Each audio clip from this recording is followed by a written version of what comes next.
une satanée marchandise. C'est ce qu'on m'a appris à être. C'est ce qu'on m'a fait croire. Une marchandise qui n'existe que pour être utilisée.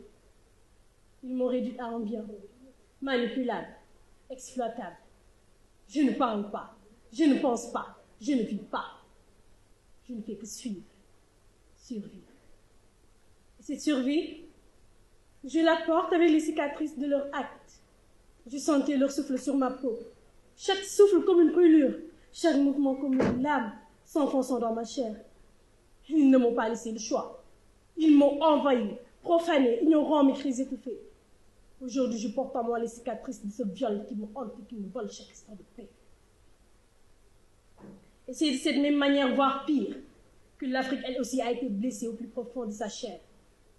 Ce que j'ai enduré dans mon corps, elle l'a subi dans son âme, violée, profanée, dépossédée de sa dignité.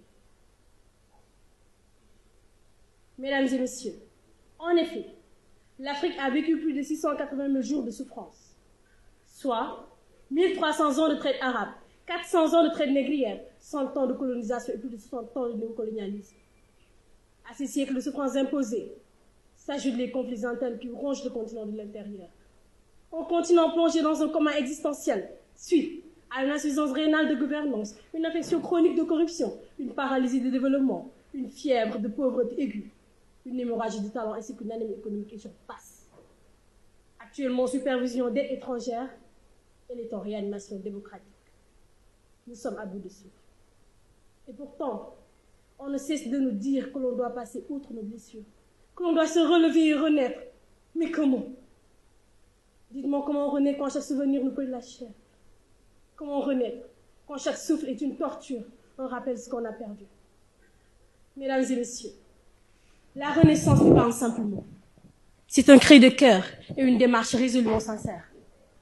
Elle doit être le fruit d'un processus douloureux, certes, mais nécessaire. La renaissance africaine est une ère de retour de la confiance en nous-mêmes.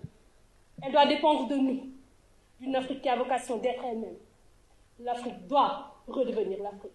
Celle des frontières naturelles, celle des peuples qui s'embrassent, s'enlacent et échangent. C'est Afrique pour laquelle je me suis engagée à élaborer un plan stratégique intitulé Plan d'Afrique 2050, axé sur 3 points et s'alignant sur l'agenda 2063 de l'Union africaine. D'abord, sur le plan politique, car si la bonne gouvernance est la porte de développement de toute nation, nous avons perdu la clé. Nous devons, mesdames et messieurs, renforcer notre coopération inter-États africains, créer des passeports africains uniques tout en abolissant les visas et surtout, miser sur l'intégration continentale. Ensuite, concernant l'économie. D'après la Commission économique des Nations Unies pour l'Afrique, nous possédons 54% des réserves mondiales de platine, 78% des diamants, 40% des réserves d'or et 12% du pétrole. Malheureusement, nous ne bénéficions que des miettes des recettes qui devraient naturellement nous revenir, 40% d'après la Banque mondiale. L'Afrique possède tout, sauf les moyens de tout exploiter. Et enfin, la socioculture.